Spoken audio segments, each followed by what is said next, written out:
What's going on, peeps? Mastermyne here. So Kilgore is a real thing. Here he is, first gameplay reveal footage of him, and a lot of information coming out for the 3.6 patch for Killer Instinct and also for the immediate future of Killer Instinct. But let's start off with Kilgore. First things first, it's obvious that Kilgore is somewhat based off of Fulgore's design. That's no secret there. We thought, maybe speculating, it could have been just a skin of Fulgore, but it turns out that Kilgore is its own character, and it looks a little bit glitchy. It looks like maybe it's an older version or an older model of Fulgore, perhaps a prototype of some sort. And just the way it seems to be glitching a little bit kind of indicates to me that possibly not quite in control of itself, so I don't know if that's going to be a gameplay mechanic, but it does somewhat sort of remind me of the Terminator 3D ride at Universal Studios, where you actually have one of the Terminators. They show like an older model where it has a machine gun attached to its arm.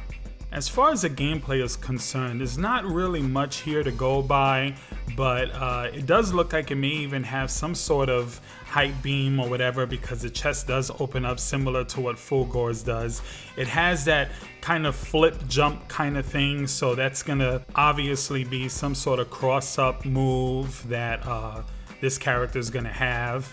And I'm also noticing that there are no special meters underneath, so it might be a lot more straightforward of a character as compared to Fulgore, which I think is going to be cool. Then we obviously have the two guns that this character is equipped with, and I'm not too sure what that means as far as his gameplay is concerned. Obviously he's going to have some sort of projectile. I'm assuming that, you don't just give a character two machine guns for arms and they can't shoot, but they don't show that in the gameplay, but they kind of hint at it the way it's spinning, so that's going to be really interesting. Now, another really interesting part of this reveal is that they also showed a character selection screen, and there's apparently going to be two other characters in addition to Kilgore that's going to be coming to Killer Instinct. Now, they didn't give any kind of hints as to what those two characters are, so I don't even want to spend any time assuming that. But what I will say is, what does this mean for the future of a season 4? It probably isn't looking good, because if they were planning on doing a season 4, they would obviously hold back these characters for a season 4. So this is probably going to be it for Killer Instinct as far as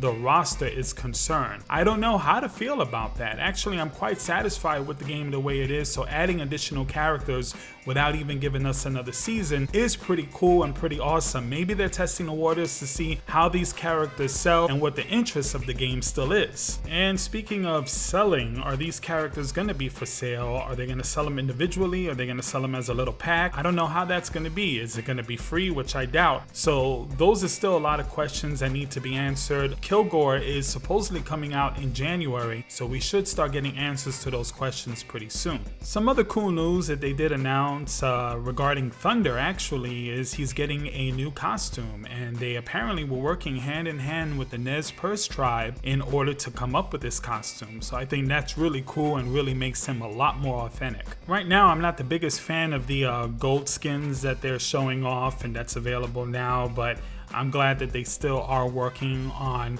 different skins and different costumes and just more accessories for Killer Instinct in general. I think having different customization options for your characters, and especially in fighting games, is really important, because you want your character to look as cool as possible, and who doesn't like that? I mean, that's pretty badass, so I hope they continue this. And obviously with this patch coming up, they spoke about the changes to various characters and also some changes to the combo breaker system, some additions to Shadow Lord modes, and a whole bunch of other stuff that really seems to add a lot more polish to the game. And I think it's important, because once they close down the game totally and they're not updating it anymore, I think it's going to be a great package overall, and one of the best packages in fighting games ever. I think this is a really solid and complete package. If you think about all the characters and stages, the play mechanics, Shadow Lords mode, everything that's just gone into it, the training mode, everything seems to be created with a lot of passion, a lot of love, and definitely worth your time and money. The only thing I will say that I wish the game had that it doesn't seem to be getting, and they haven't mentioned anything, are a few new stages for the Season 3 characters that we didn't get. But other than that, I'm quite satisfied with what we have. Anyway, that is going to be it for this video. If you got something to say, drop some knowledge in the comments down below. And of course, don't forget to like, share, and subscribe. I am a tiny YouTube channel, and I do appreciate the support thus far. So if you enjoyed this content, come back for more. I'm glad to have you. And until next time, take care of yourselves. Mastermyne out.